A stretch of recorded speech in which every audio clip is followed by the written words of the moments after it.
Moi, je suis M. Tato Akosiri, je suis personnel administratif et chargé pour les visites au centre artisanal de Palimé. Alors, je m'en vais vous dire que le centre artisanal, au début, c'était un coopératif des artisans du Grand Cloteau, où les gens venaient exercer des activités de façon manuelle. Alors, notons qu'à l'époque, la toute première spécialité ou tout premier domaine était la section que nous appelons la poterie ou la céramique. Quelques années plus tard, c'est-à-dire 2 ans plus tard à la création, puisque le centre même a été créé en 1966, 2 ans plus tard, c'est-à-dire en 68, l'État a vu l'ampleur de ce que les gens venaient faire ici et par un décret ou un arrêté ministériel, l'État a transformé ce qui était au début un centre privé en un centre étatique, d'où depuis 68, il y a d'autres spécialités qui se sont venues greffer, telles que la coupe-couture, la sculpture sur bois, la coiffure esthétique, l'art culinaire, le macramé, le batik, la peinture. Donc ici, nous sommes pleinement dans la formation et nous faisons partie d'une école du ministère de l'enseignement technique, bien sûr. Et nous formons sur 3 ans et nous délivrons un diplôme que nous appelons le CAP. Notons qu'à l'époque, le tout premier directeur du centre fut un certain Blanc qui répondait au nom de M. Charles Morin, bien sûr un Français.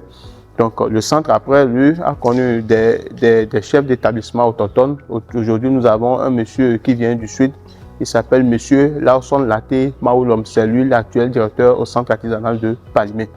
Alors, de façon brève, pour répondre à votre question, le centre a été créé en 1966 et l'objectif du centre est de former des élèves dans le métier d'art.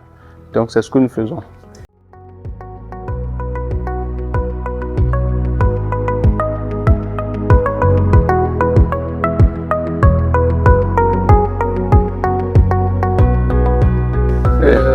Depuis son utilité jusqu'à maintenant, Oui. combien d'élèves ont été formés et quel pédigré ces élèves-là ont aujourd'hui, si je peux me le demander? Alors, je dirais que depuis 1966, le centre a formé pas mal d'élèves. C'est un nombre qu'on ne peut pas chiffrer. On ne peut pas donner le chiffre exact, mais on peut estimer. Le centre a formé des milliers de jeunes artistes. La plupart sont actuellement à l'étranger et reviennent nous rendre visite chaque fois ici. Et ceux qui sont actuellement sur le territoire togolais, ils ont des entreprises ou bien des petites entreprises, des ateliers un peu partout. Ils produisent et des fois même le centre accorde cette opportunité de pouvoir exposer dans nos grandes boutiques. Et lorsque nous vendons, nous restituons leur part. Donc, c'est ce que nous faisons au centre. C'est non seulement un lieu d'apprentissage et de formation, mais aussi un lieu attractif. Combien de visiteurs réalisez-vous approximativement par an dans ce centre? Alors, très belle question. Vraiment, c'est un centre très attractif parce que lorsque, surtout les vacances, si vous vous rendez au centre, vous allez voir qu'il y a pas mal de nationalités qui arrivent. Estimer même, ce sera un peu compliqué parce que nous avions, de par le monde, il y a des gens qui quittent n'importe où, ils viennent et ils se descendent au centre juste pour voir ce que nous faisons. Certains même, ils aiment l'exclusivité, on produit et puis d'autres même viennent pour juste faire des ateliers de 2 heures, de 1 heure, de quelques heures. Donc, nous avons assez d'étrangers qui rendent visite au centre. On ne peut pas quantifier ça.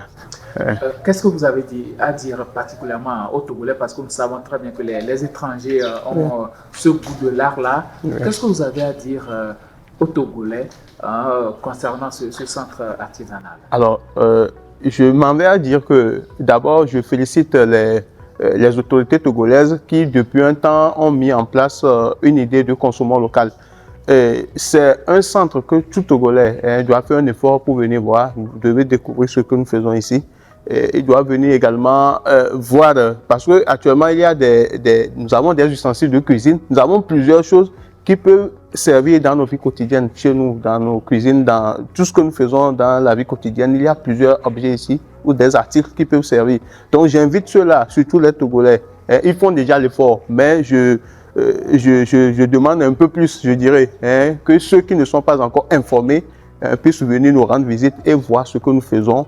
Ils vont aimer, ils vont pas regretter, ils vont aimer. Donc nous sommes là, nous les attendons pour un accueil très chaleureux.